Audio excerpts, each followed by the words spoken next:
Hi to all, this is Akshita. I am teaching class 7 science chapter 2 acids and bases. Previous వీడియోలో మనం acids basics and next neutral ఇవి 3 ఇలా ఉంటాయని తెలుసుకున్నాం. అలాగే డిఫరెంట్ సబ్స్టాన్సెస్ ఒకటికొకటి యాడ్ అయినప్పుడు వాటి యొక్క కలర్ కానీ వాటి యొక్క టేస్ట్ కూడా చేంజ్ అవుతుందని తెలుసుకున్నాం. నౌ అసిడిక్ నేచర్ గురించి ఇంకా కొద్దిగా తెలుసుకుందాం. You may have experienced a burning sensation when bitten by an ant. The sensation is due to the presence of formic acid that the ant releases. మనకు చీమ కొరికినప్పుడు మనకు చాలా మంటగా అనిపిస్తూ ఉంటుంది కదా. ఎందుకంటే ఎప్పుడైతే మనకు ఆ చీమ కొరుకుతుందో అప్పుడు ఒక యాసిడ్ని రిలీజ్ చేస్తుంది. ఆ యాసిడ్ ఏమంటే ఫార్మిక్ యాసిడ్. దానివల్ల మనకు సెన్సేషన్ని ఫీల్ అవుతాం, అంటే మంటగా అనిపిస్తూ ఉంటుంది. Do you know the substances that contain acid are given in the table 5? సరే, అంటే డిఫరెంట్ సబ్స్టాన్సెస్లో ఏమేమి యాసిడ్స్ ఉంటాయి వాటి గురించి తెలుసుకుందాం. ఇక్కడ టేబుల్ 5 ఇచ్చారు, అబ్జర్వ్ చేద్దాం. ఇక్కడ టేబుల్ 5లో యాసిడిక్ ఒకవైపు సబ్స్టాన్సెస్ ఇచ్చారు. అసిటిక్ యాసిడ్ ఏంటో వెనిగర్లో దొరుకుతుంది. సిట్రిక్ యాసిడ్ ఏమో లెమన్ లేదా ఆరెంజ్లో కూడా దొరుకుతుంది. Butyric acid stale cheese, lactic acid butter milk or curd, oxalic acid spinach tomato, malic acid apples, tannic acid tea, oleic acid olive oil, stearic acid fats, tartaric acid grapes tamarind, palmitic acid palm oil, ascorbic acid amla, uric acid urine. అంటే ఇక్కడ ఉన్నటువంటి ఈ acids available ఉన్నటువంటి substances. Apart from natural acids there are certain acids like hydrochloric acid, sulfuric acid and nitric acid etc. that are prepared from minerals.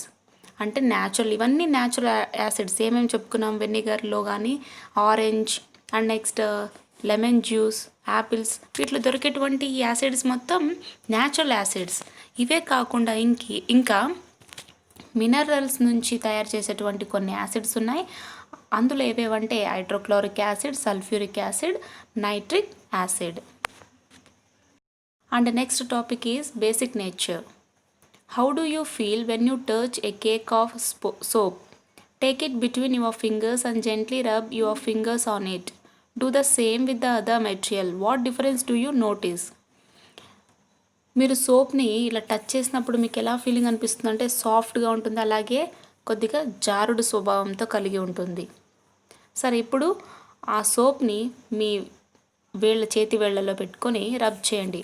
Rub చేశాక ఒక sensation feel అవుతూ ఉంటారు. సరే, ఇప్పుడు నెక్స్ట్ మెటీరియల్ తీసుకొని ఏదో ఒక టెస్టరో లేదా ఒక బాక్స్, ఏదో ఒకటి మెటీరియల్ లేదా ఇసుక, ఇట్లాంటి మెటీరియల్స్ ఏమైనా తీసుకోండి. ఎలా అనిపిస్తుందంటే మీకు నైస్గా అనిపించదు, అంటే సోపీగా చాలా స్మూత్నెస్గా అనిపించదు, అంటే డిఫరెన్స్ తెలుస్తూ ఉంది. అలాగే ఇక్కడ కొన్ని ఇచ్చారు క్వశ్చన్స్, వీటికి తెలుసుకున్నట్టయితే మనకు ఏంటో తెలిసిపోతుంది. You might have touched soap water or lime water, how do you feel?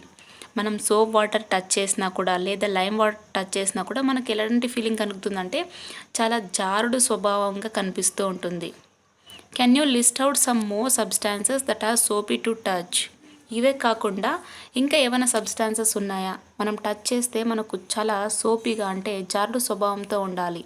అటువంటి వచ్చేసి జెల్, మనం ఫేస్కు వాడుతున్నట్టు జెల్ కానీ లేదా బాడీ లోషన్స్లో కానీ ఇక్కడ మనకు సోపీనెస్ అని కనిపిస్తూ ఉంటుంది, జారుడు స్వభావం.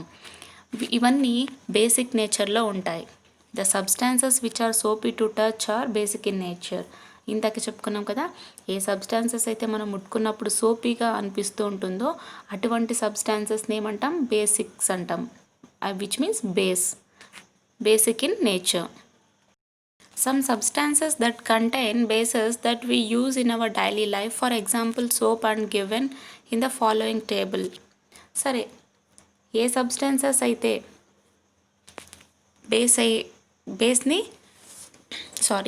అంటే బేసెస్ని కలిగినటువంటి సబ్స్టాన్సెస్ వచ్చేసి మన జీవితంలో యూజ్ చేస్తూ ఉంటాం డైలీ లైఫ్లో. ఏవేవంటే సోపు, అలాగే ఇంకా కొన్ని ఇచ్చారు, మనకు తెలియకుండానే మనం ఇటువంటి బేసెస్ని కూడా యూజ్ చేస్తున్నాం, వాటిని చూద్దాం. So here is the table 6 substance base. Lime water వచ్చేసి ఇందాక చెప్పుకున్నాం, లైమ్ వాటర్ని మనం ముట్టుకున్నప్పుడు చాలా సోపీగా జారుడు స్వభావం ఉంటుంది కాబట్టి ఇది బేస్. కాల్షియం హైడ్రాక్సైడ్గా, glass cleansers ammonium hydroxide, soaps sodium hydroxide or potassium hydroxide, milk of magnesium hydroxide. ఇవన్నీ సబ్స్టాన్సెస్ అక్కడ వాటిలో కంటైన్ అయినటువంటి base. Let us do activity 5. సరే, ఇక్కడ మనకు ఒక యాక్టివిటీ ఇచ్చారు, 5 చూద్దాం. Burn a small piece of magnesium ribbon by holding with tongs. ఒక మెగ్నీషియం రిబ్బన్ని తీసుకొని టంగ్ సహాయంతో ఓల్డర్ సహాయంతో దాన్ని పట్టుకొని కాల్చాలి, చిన్న పీస్ కాల్చాలి. Collect the white ash and dissolve it in a little water. ఇప్పుడు మెగ్నీషియం రిబ్బన్ని కాల్చగానే దాని నుంచి వైట్ యాష్ అంటే తెల్ల బూడిద వస్తుంది కదా, దాన్ని తీసుకొని కొద్దిగా వాటర్లో కలిపి డిజాల్వ్ చేయాలి. Touch the solutions formed and test this solution with blue litmus and red litmus. ఇప్పుడు అక్కడ మనం వైట్ యాష్ని వేసాం కదా వాటర్లో, అప్పుడు అది దేనిగా మారుతుంది, ఒక చిన్న సొల్యూషన్గా మారుతుంది. ఆ మారినటువంటి సొల్యూషన్ని టచ్ చేసినట్టయితే మనకు సోపీగా అనిపిస్తుంటుంది.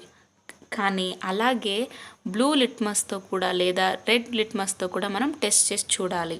చూస్తే ఏం రిజల్ట్ వస్తుందో చూద్దాం. What do you observe?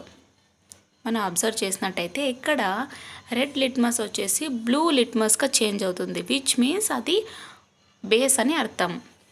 Oxides of magnesium when dissolved in water form magnesium hydroxide.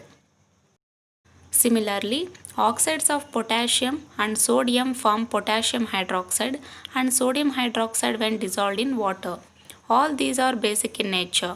They would be soapy when touched. Magnesium oxide వచ్చేసి ఎప్పుడైతే వాటర్లో డిజాల్వ్ అవుతుందో మెగ్నీషియం హైడ్రాక్సైడ్గా ఫామ్ అవుతుంది. అలాగే పొటాషియం సోడియం యొక్క ఆక్సైడ్స్ కూడా వాటర్లో డిజాల్వ్ అయితే పొటాషియం హైడ్రాక్సైడ్గా సోడియం హైడ్రాక్సైడ్గా ఫామ్ అవుతాయి. ఇవన్నీ బేసిక్ ఇన్ నేచర్ కాబట్టి మనకు ముట్టుకోగానే సోపీ ఫీలింగ్ కలిగిస్తాయి, అంటే జారుడు స్వభావంతో ఉంటాయి. And next activity 6. Let us do 6. Take the substances that are given in table 3. ఇందాక టేబుల్ 3లో మనం ఏం చేసాం, ఆరెంజెస్, వెనిగర్ అండ్ నెక్స్ట్ ఇలా డిఫరెంట్ ఫుడ్ ఐటమ్స్ ఇచ్చారు. ఫుడ్ ఐటమ్సే కాకుండా సబ్స్టాన్సెస్ ఇచ్చారు. వాటిని మనం ఇక్కడ యాసిడ్ వచ్చిందా, బేస్ వచ్చిందా, న్యూట్రల్గా వచ్చిందా అని చెప్పి మనం డివైడ్ చేసి రాసాం కదా, ఆ టేబుల్లోని సబ్స్టాన్సెస్నే తీసుకొని మరి ఒక ఎక్స్పెరిమెంట్ చేయమంటారు, ఒక యాక్టివిటీ చేయమంటున్నారు, చూద్దాం. And test them with phenolphthalein and methyl orange solution. Take a small amount of substance in 2 test tubes. Add a few drops of phenolphthalein and methyl orange to each test tube separately. Note the effect. Repeat the process for all the substances one by one. Draw a table just like table 7 in your notebook. Record your observations in that table. సరే, ఇప్పుడు third టేబుల్లో తీసుకున్నటువంటి సబ్స్టాన్సెస్ని ఇక్కడ కూడా ఈ యాక్టివిటీలో కూడా తీసుకొని వాటిని దేంతో టెస్ట్ చేయమంటున్నారంటే ఫినాప్థలిన్ అలాగే మీథైల్ ఆరెంజ్ సొల్యూషన్ యూజ్ చేసి టెస్ట్ చేయమంటున్నారు. సరే, ఒక్కొక్క టెస్ట్ ట్యూబ్లో 2 టెస్ట్ ట్యూబ్లో ఒక్కొక్క సబ్స్టాన్స్ని తీసుకోవాలి. సబ్స్టాన్స్ని తీసుకొని ఒక దాంట్లో ఫినాప్థలిన్ డ్రాప్స్ కొన్ని ఫ్యూ డ్రాప్స్ని మాత్రమే యాడ్ చేయాలి, ఇంకొక దాంట్లో మీథైల్ ఆరెంజ్ డ్రాప్స్ని యాడ్ చేయాలి, సపరేట్గా యాడ్ చేయాలి టెస్ట్ ట్యూబ్లో.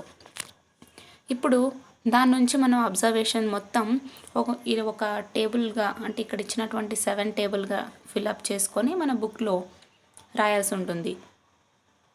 ఇదే ప్రాసెస్ ఎలా చేయాలంటే ఒక సబ్స్టాన్స్ని సపోజ్ ఆరెంజ్ తీసుకున్నాం అనుకోండి, ఒక టెస్ట్ ట్యూబ్లో కొంత ఆరెంజ్ తీసుకొని ఫినాప్థలిన్ ఒక దాంట్లో మిథైల్ ఆరెంజ్ ఒక దాంట్లో వేసుకోవాలి. ఇలా ఒకదాని తర్వాత సబ్స్టాన్సెస్ మారుస్తూ ఉండాలి. ఈ ప్రాసెస్ రిపీట్ అవుతూ ఉండాలన్నమాట. ఇక్కడ ఈ విధంగా 7 టేబుల్ మాదిరిగా సబ్స్టాన్సెస్ ఇక్కడ తీసుకున్నటువంటి ఫినాప్థలిన్ అలాగే మీథైల్ ఆరెంజ్ ఎటువంటి అబ్జర్వేషన్స్ వచ్చాయి, దాని నుంచి ఎటువంటి కలర్ చేంజెస్ మారాయి, ఇక్కడ మొత్తం డీటెయిల్స్ మనం రాయాల్సి ఉంటుంది. Make believe blood comes out of a lemon. How is it possible? సరే, లెమన్ నుంచి రక్తం వస్తుందంట. అది సాధ్యమా కదా తెలుసుకుందాం. When a magician or a juggler cuts a lemon, blood flows out of it. Actually, he uses a knife dipped in methyl orange or hibiscus solution to cut the lemon. When methyl orange is mixed with citric acid, it turns red, but it is not blood. In many of our places, we find people doing this and presenting it as magic. Now you can also do this. సరే, ఒక మెజిషియన్లు కానీ లేదా సామోలు ఇట్లాంటి వాళ్ళు మనం నమ్ముతుంటాం కదా, వీళ్ళందరూ lemon cut చేయగానే రక్తం వస్తుంది అని చెప్తూ ఉంటారు. నిజానికి అక్కడ వాళ్ళు ఏం చేస్తారంటే కట్ చేస్తున్నప్పుడు వాడేటువంటి కత్తిని, నైఫ్ని దేంట్లో ముంచుంటారు? ఆల్రెడీ మీథైల్ ఆరెంజ్లో లేదా హైబిస్కస్ సొల్యూషన్లో ముంచుంటారు. కాబట్టి ఎప్పుడైతే లెమన్ని కట్ చేస్తున్నప్పుడు లెమన్లో ఉన్నటువంటి సిట్రిక్ యాసిడ్తో ఈ మీథైల్ ఆరెంజ్ కానీ హైబిస్కస్ సొల్యూషన్ కానీ ఎప్పుడైతే మిక్స్ అయిపోతుందో అది రెడ్గా మారిపోతుంది. అప్పుడు మన కంటికి ఎలా కనిపిస్తుంది? అది బ్లడ్గా కనిపిస్తుంది. కానీ నిజానికి అది బ్లడ్ కాదు. సో ఈ ట్రిక్నే అందరూ మ్యాజిక్గా యూజ్ చేస్తూ ఉంటారు. ఇప్పుడు మీరు కూడా ఈ ట్రిక్ని ఫాలో అవ్వచ్చు. ఇక్కడ కొన్ని క్వశ్చన్స్ ఇచ్చారు, చూద్దాం. What can you conclude from the above data? Keep in mind that some substances are acidic, some are basic and some are neutral. అంటే ఇందాక చెప్పుకున్నటువంటి ప్రతి ఒక్క యాక్టివిటీ కానీ ప్రతి ఒక్క ఇన్ఫర్మేషన్ కానీ దేనికి సంబంధించినటువంటి కొన్ని సబ్స్టాన్సెస్ అసిడిక్గా ఉంటాయి, కొన్ని సబ్స్టాన్సెస్ బేసిక్గా ఉంటాయి, కొన్ని ఏమో న్యూట్రల్గా ఉంటాయి అని తెలుసుకున్నాం. Compare the above observations with those in case of litmus test. అంటే ఇక్కడ మనం ప్రతి ఒక్క అబ్జర్వేషన్లో లిట్మస్ టెస్ట్ని యూజ్ చేస్తున్నాం కదా, దాని యొక్క కంపారిజన్స్ ఎలా ఉన్నాయో చూసుకోవాలి. Can you distinguish acids and bases using these indicators? అంటే ఇప్పుడు మనం ఇండికేటర్స్ని యూజ్ చేసి ఏ సబ్స్టాన్సెస్ యాసిడ్స్, ఏ సబ్స్టాన్సెస్ బేసిస్ అని డిస్టింగ్విష్ చేయొచ్చు. పాసిబుల్ కదా? Okay. What would be the criteria for deciding this? దీనికోసం ఉన్నటువంటి క్రైటీరియా ఏంటి తెలుసుకుందాం. Methyl orange gives red color with acids and yellow color with bases. Phenolphthalein remains colorless in acidic solution while it turns pink in basic solution. అంటే ఎప్పుడైతే ఈ methyl orange red కలర్ని ఇస్తుందో acids, అలాగే ఈ ఎల్లో కలర్ అంటే red కలర్ని ఇచ్చినట్టయితే మీథైల్ ఆరెంజ్ రెడ్ కలర్ని ఇచ్చినట్టయితే యాసిడ్స్గా ఫామ్ యాసిడ్ అనే అర్థం, ఎల్లోగా ఫామ్ అయితే బేసెస్ కానీ అర్థం. ఒకవేళ ఫినాప్థలిన్ అసిడిక్ నేచర్లో కలర్లెస్గా ఉంటుంది, ఒకవేళ పింక్ కలర్లో మారినట్టయితే అది బేసిక్ సొల్యూషన్. దీన్ని బట్టి మనం తెలుసుకున్నాం. అంటే ఏం చెప్తున్నాం ఇక్కడ? మీథైల్ ఆరెంజ్ని యూజ్ చేసినప్పుడు యాసిడ్ అని తెలుసుకోవడానికి రెడ్ కలర్లో ఫామ్ అవుతుంది, బేసెస్లో అయితే ఎల్లో కలర్గా ఫామ్ అవుతుంది. లేదా ఫినాప్థలిన్ రిమైన్స్ కలర్లెస్ ఉన్నట్టయితే అది అసిడిక్ సొల్యూషన్ అని, పింక్ కలర్లో చేంజ్ అయితే అది బేసిక్ సొల్యూషన్ అని అర్థం. సరే, నెక్స్ట్ వీడియోలో మనం ఇంకా సమ్ ఎక్స్పెరిమెంట్స్ గురించి తెలుసుకుందాం.